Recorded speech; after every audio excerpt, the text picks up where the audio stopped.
Let me come to you one more time this week, and let me just speak to you from a pastor's heart.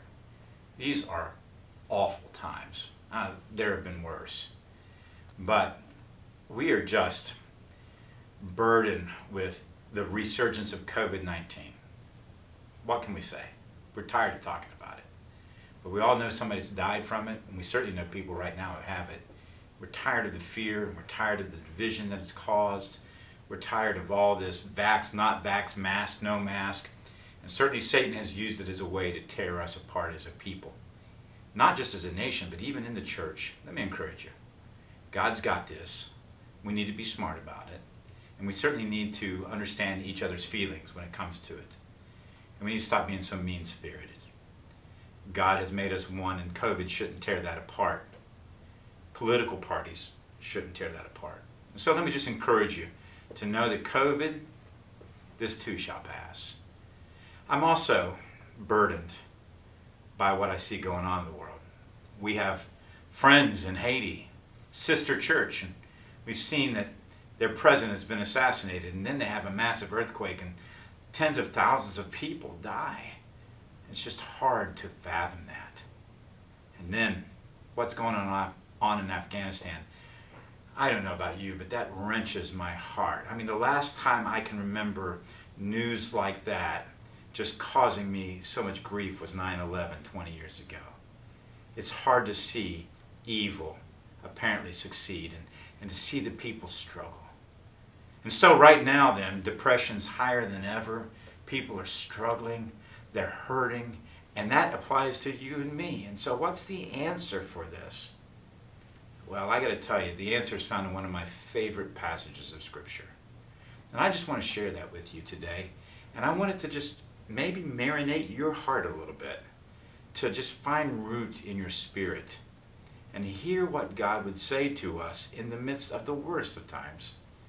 He's writing this to the Philippian church. This is coming from Paul.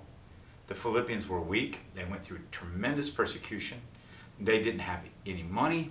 It was a very difficult place to live at a very difficult time to live. But this is what God says through Paul to the Philippians in Philippians chapter 4, verse 8. Finally, brothers and sisters, whatever is true, whatever is noble, whatever is right, whatever is pure, whatever is lovely, and whatever is admirable, if anything is excellent or praiseworthy, think about such things. Whatever you have learned or received or heard from me or seen in me, put into practice, and the God of peace will be with you. Every day, this goes through my mind. Whatever is good, noble, pure, true, praiseworthy, virtuous. And I try to set my mind and my heart on those things. I don't ignore the other. But here's what we need to do. We need to cast those cares upon Him, because only He can take care of them. And so my encouragement to you is give those concerns to God. Pray and do everything you can. But then meditate on the blessings. Meditate on the good things that we find in the Word. Meditate on the grace and the love and the mercy of God. Meditate on your sweet child, or the blessings of that great meal, or the fact that you have air conditioning. Meditate on the fact that even though you're quarantined with computers and phones and video games and all kinds of access to the outside world. More than anything, rejoice at this. There's coming a day when all the sorrow, pain, and grief are past. It's as sure as we're watching this right now. And that's what we need to set our minds upon. And don't miss the last part. And the God of peace will be with you.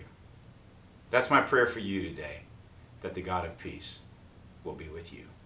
God bless you.